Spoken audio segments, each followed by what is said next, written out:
지난밤에 잘 주무셨나요? 9월 23일 목요일 요양 새벽 묵상 시작하겠습니다. 기도합시다. 하나님, 우리의 인생길 가운데 언제나 동행해 주시고 인도해 주셔서 감사합니다. 특별히 인생의 혼란과 고통 가운데에도 하나님께서 우리와 함께 하시고 또 우리를 붙잡아 주심을 우리의 믿음의 눈이 열려 보는 저희들이 되게 도와주시옵소서. 우리 요양지체들 가운데에 인생의 어둠과 또 고통 그리고 답답함 속에 머물러 있는 성도들이 있습니까? 주님 불쌍히 여겨주시고 이 아침에 다시 한번 하나님의 말씀 앞에서 그 마음의 모든 어둠이, 그 마음의 모든 딱딱함이 녹아지게 하시며 그 모든 묶임으로부터 풀어지고 자유해지는 은혜의 역사가 있게 하여 주시옵소서. 성령님 인도하여 주실 줄로 믿습니다. 예수님의 이름으로 기도합니다. 아멘. 찬송가 384장입니다. 나의 갈 길 다가도록. 나의 갈 길 다가도록 예수 인도하시니 내 주 안에 있는 그늘 어찌 의심하리요. 믿음으로 사는 자는 하늘 위로 가겠네. 무슨 일을 만나든지 만사 형통하리라. 무슨 일을 만나든지 만사 형통하리라. 나의 갈 길 다가도록 예수 인도하시니 어려운 일 당한데도 족한 은혜 주시네. 나는 심히 고단하고 영혼 매우 가난하. 나의 앞에 반석에서 샘물 나게 하시네. 나의 앞에 반석에서 샘물 나게 하시네. 나의 갈 길 다가도록 예수 인도하시니 그의 사랑 어찌 큰지 말로 알 수 없도다. 성령 감화하는 영혼 하늘나라 갈 때에 영영 들을 나의 찬송 예수 인도하셨네. 영영 들을 나의 찬송 예수 인도하셨네.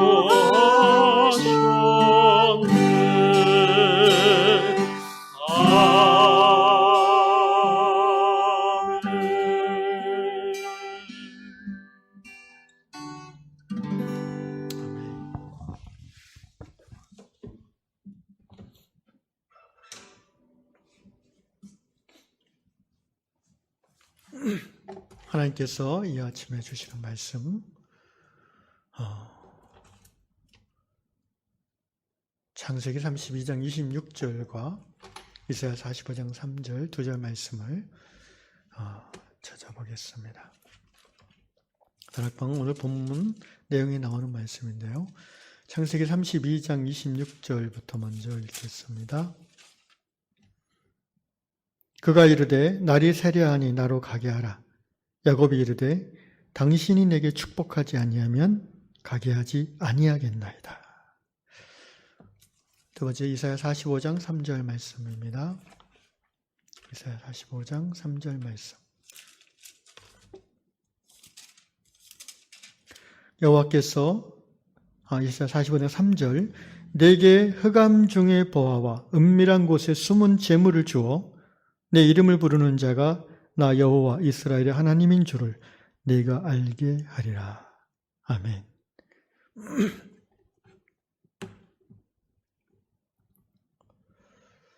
오늘 다락방 이야기는 미국 테네시주에 사시는 발레리 형제님의 이야기입니다.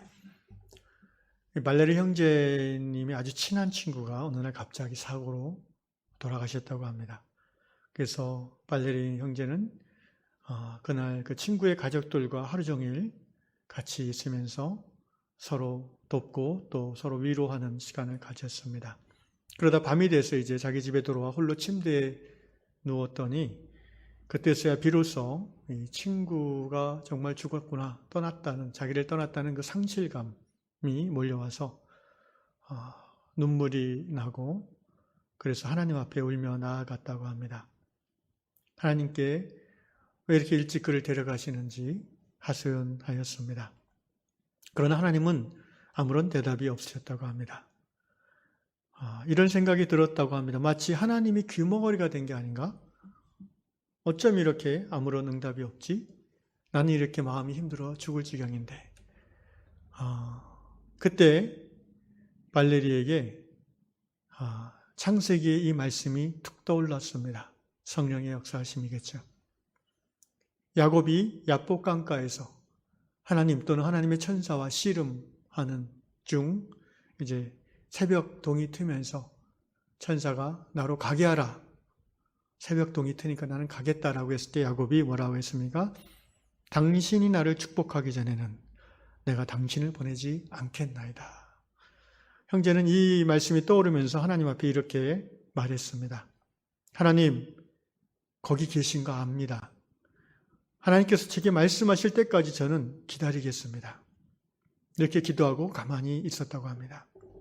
그런데 그 순간 말로 다 표현할 수 없는 하나님의 깊은 임재와 평화가 마치 밀물이 들어오는 것처럼 발레리 형제의 영혼에 임하였습니다. 형제는 그날 그 밤, 그 어두운 밤, 그 영혼의 어두운 밤에 경험했던 하나님의 능력과 하나님의 선하심과 친밀하심을 그의 평생 잊을 수 없다고 고백하고 있습니다. 사랑하는 형제자매 여러분, 그렇습니다. 우리 하나님은 하나님을 사랑하는 하나님 자녀들이 인생의 어두운 밤을 지날 때에 홀로 고독 속에서 내팽개졌다고 느껴질 때에 그래서 하나님 바라보며 울 때에 반드시 찾아와서 붙잡아 주시고 도우시는 하나님이신 줄로 믿습니다. 일찍이 고대의 성인 중에 한 사람은 하나님이 없는 것처럼 느껴지는 순간 아무리 기도하고 금식하고 부르짖어도 침묵하시는 그 시간을 영혼의 어두운 밤이라고 표현했습니다. 우리는 인생을 살다 보면 이런 영혼의 어두운 밤을 지날 때가 간혹 있습니다. 찰흙같이 캄캄해서 한 치 앞도 보이지 않고 사방을 둘러봐도 구원의 소망이 전혀 느껴지지 않는 나 혼자 홀로 외딴 곳 감춰진 곳에 내버려져서 사람들이 나를 전혀 알아보지도 않고 또 관심도 갖지 않는 그렇다고 느껴지는 순간들이 있습니다. 그것이 죄로 말미암아 정죄감 때문에 그렇게 될 수도 있고 또 어떤 관계의 파탄으로 말미암은 좌절 또는 감당할 수 없는 무거운 질병이 갑자기 자기에 찾아왔을 때라든지 정말 사랑하는 가족을 갑자기 떠나보냈을 때와 같은 인생의 위기의 순간에 이 어두운 밤이 임하는 것이죠. 영혼의 어두운 밤이라는 개념은 하나님과의 관계에서 느끼는 절망을 말합니다. 그런데 그렇게까지 생각하게 되는 환경이 주어지는 거지요. 그런데 하나님을 경외하는 하나님의 자녀들의 삶을 하나님의 자녀들이 서로 이제 간증을 나누고 삶을 나누는 그런 때에 보면은 거의 대부분 이런 간증들이 있는데 공통점은요. 바로 그때 또 하나님을 마침내 만났다는 간증이 항상 있다는 것입니다. 저는 이것을 이렇게 표현하고 싶어요. 제 삶을 돌아볼 때 가장 감격스러웠던 예배의 때가 언제였는가? 가장 은혜로웠던 예배의 시간이 언제였던가 돌아보면 제 인생이 잘 풀리고 잘 나갈 때가 아니었다는 것이죠. 절망과 좌절 속에서 심지어 교회 가기조차 싫을 때, 어쩔 수 없는 의무감으로 예배에 참석했을 때, 그런데 바로 그 어두운 그 시절에 예배 가운데 하나님이 찾아오셨고 말씀으로 임하셨고 내 영혼에 하늘의 평화가 임하는 시간들이었다는 것입니다. 오늘 이사야 45장 3절 말씀은 다락방 본문으로 오늘 나온 말씀인데 곰곰이 읽어보면은 좀 맥락은 다릅니다. 이 말씀은. 그런데 이제 우리가 성경의 말씀을 자기 개인의 상황에 젖어서 읽다 보면 그 말씀의 맥락이나 내용은 그런 의미가 아니지만 그 영혼에, 그 읽는 자의 영혼에 큰 위로의 말씀으로 깨달아지는 때가 있어요. 이것을 가지고 뭐 틀렸다 옳다 그렇게 얘기하기는 쉽지 않습니다. 성경 공부가 아니기 때문에 그렇죠. 그래서 말씀을 묵상할 때에 성령께서 그 뜻은 아닌데 그렇게 깨닫게 해주시고 큰 위로를 주실 때가 있어요. 아마 그런 의미에서 오늘 다락방 45장 3절 말씀 이사야서 말씀이 의미가 있다고 볼 수 있습니다. 내게 흑암 중의 보화와 그러니까 너에게 하나님께서 말씀하시는 거예요. 하나님께서 너에게 흑암 중의 보화 treasures of darkness라는 표현입니다. I'll give you the treasures of darkness. treasure면 보물이면 보물이지 왜 of darkness, 어둠의 보물, 흑암의 보물이라고 표현했을까요? 원래 이 말씀은 이제 45장 1절에 보면 여호와께서 그의 기름 부음을 받은 고레스는 그 당시 페르시아의 대왕이었죠. 바벨론의 침략으로 이스라엘이 유다가 멸망했죠. 주전 586년경입니다. 그리고 나서 몇십 년 후에 바벨론이 또 멸망하고 그 자리에 페르시아라는 나라가 세워졌어요. 그 페르시아의 왕 중에 한 명이 이제 고레스라는 왕이었는데 성경은 이 고레스가 하나님을 모르는 사람이었지만 하나님께서 그를 세워 기름 부었다라고 표현합니다. 이사야서에 그 표현이 나오죠. 그의 기름 부음을 받은 고레스에게 이같이 말씀하시되, 결국 이 말씀은 고레스를 하나님이 이끌어 가셔서 형통케 하겠다는 그런 축복의 말씀인데요. 왜 이렇게 고레스를 높이냐 하면은 유다가 멸망하고 나서 에레미야가 예언하죠. 70년이 지난 후에 돌아오리라. 하나님이 그렇게 행하시리라. 소망의 메시지를 주시는데 그 이스라엘 유다 백성들의 예루살렘 귀환을 가능케 했던 왕이 고레스 왕입니다. 그래서 이스라엘 백성들은 유다 백성들은 고레스 왕을 이렇게 높여 세우는 것이죠. 어쨌든 하나님을 모르는 왕이지만 사용하신다는 것을 우리는 이 교훈으로 받아들입니다. 고레스에게 하신 말이 바로 이거예요. 내게 흑암 중에 보아와 은밀한 곳에 숨은 재물을 주어 내 이름을 부르는 자가 나 여호와 이스라엘 하나님 줄을 내가 알게 하리라. 고레스에게 하시는 말씀인데 환난과 영혼의 어둠 가운데 좌절 가운데 있는 하나님의 자녀 성도가 이 말씀을 읽으면서 이렇게 자기에게 해석이 적용이 된다는 거죠. 하나님께서 나에게 흑암 속에 있는 나에게 보물을 주시는구나. And riches, I will give you riches hidden in secret place. 은밀한 곳에 감춰진 보물을 주시는구나. 그러니까 지금 내 삶이 흑암 가운데 있고 감추어진 사람들이 알아주지 않는 다 외면하는 그런 장소, 그런 삶의 장소 가운데 내가 처해 있는데 바로 그때 세미한 음성으로 나를 부르시는 하나님이 계시다는 것을 말하는 거예요. 그걸 어떻게 할 수 있냐면은 바로 그때 내가 너에게 보물을 주고 프레셔스한 것들을 주고 내가 너에게 부유함을 주겠다. 이게 어떤 물질적인 것을 의미할 수도 있지만 그거보다는 하나님으로 말미암은 보호와 하나님으로 부유해짐이죠. 그래서 하나님이 왜 그걸 주시냐면 어둠 가운데 있는 나에게 고통 가운데 나에게 왜 하나님으로 말미암아 부유함과 보화를 주시겠냐 하면은 네가 so that you may know that it is I. 바로 나인 것을 알게 하기 위해서다.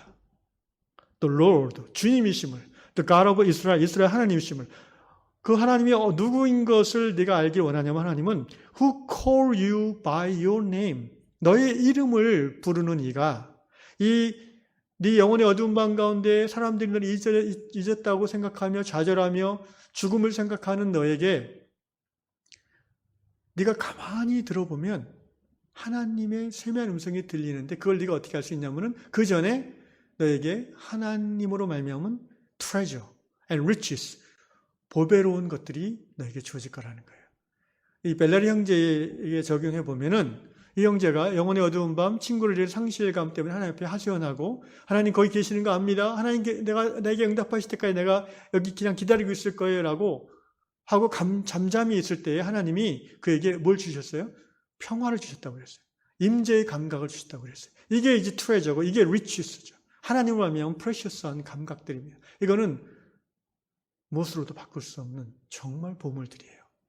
그러면서 형제 안에 깨달아짐이 있죠. 하나님이 나를 기억하시는구나.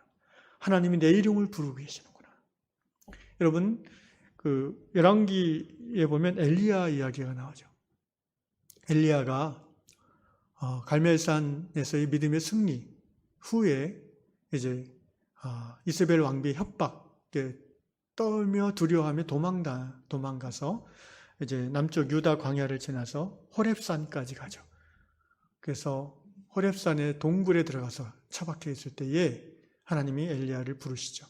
엘리야, 내가 왜 여기 있느냐? 그때 엘리야가 막 변명합니다. 이스라엘의 아합과 이세벨이 다 선지자들을 죽이고 나만 남았습니다. 낯가리 죽이려고 해서 내가 도망왔습니다. 나는 내 선조들보다도 못합니다. 하나님, 이러면서 이제 하소연할 때에 하나님께서 엘리야에게 어떻게 역사하시냐면은 동굴 밖에 나와서 보라고 하세요. 뭘 봅니까? 처음에는 바람. 그냥 태풍 정도가 아니라 바위를 쪼개는 바람. 상상이 되십니까, 여러분? 두 번째는 뭘 보여주십니까? 지진. 온 산을 완전히 뒤집어 버리는. 세 번째는 뭐예요? 지진 후에 불. 용암이 들끓고 온 세계가 불타버리는. 하나님의 한마디로 하나님의 어미로운 역사를 보여주시는 거죠. 그런데 엘리야가 그런 하나님의 영광스러운 영화로운 역사를 보면서도 감동이 없었어요. 제 생각에 엘리야가 왜 감동이 없었을까 하면은 이미 엘리야는 하나님의 능력을 충분히 경험한 선지자예요. 엘리야는 죽은 자를 살리는 하나님의 능력도 자기를 통해서 경험해 봤고요. 여러 가지 기적을 경험해 본 사람이잖아요. 그러니까 하나님의 그 놀라운 능력을 경험했는데도 엘리야의 영혼은 아직도 침잠해 있는 거예요. 근데 그 세 가지가 다 지나가고 나서 성경에 보면 세미한 음성이 들렸다라고 되어 있어요. 세미한 음성. 근데 그 순간 엘리야가 하나님의 압도하심의 임재를 느꼈어요. 그래서 어떻게 합니까? 반응합니다. 그 임재에 대해서 어떻게 반응해요? 먼저 옷으로 얼굴을 가리고. 왜? 하나님의 임재가 선명해질 때 사람은 그 앞에서 숨을 수밖에 없어요. 왜? 죄인이기 때문에 그래요.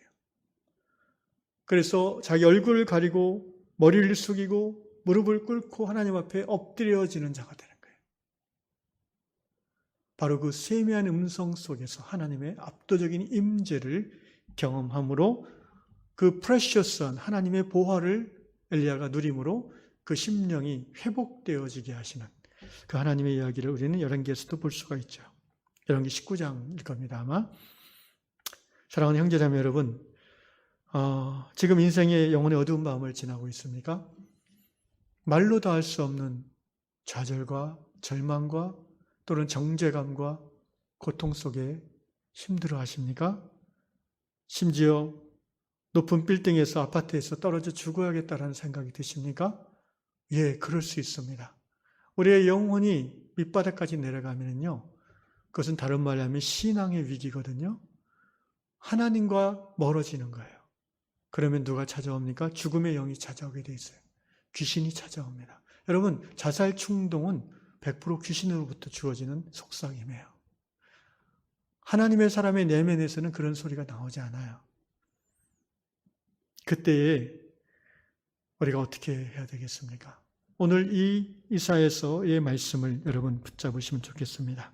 하나님께서 나에게 흑암 가운데 있는 나에게 은밀한 곳에 감추어져 있는 나에게 하나님으로 말미암은 treasure and riches 하나님의 임재를 부어주실 것을 기대하고 여기 발레 형제처럼 그리고 야곱처럼 나를 축복하시기 전에 내가 결단코 보내지 않겠습니다.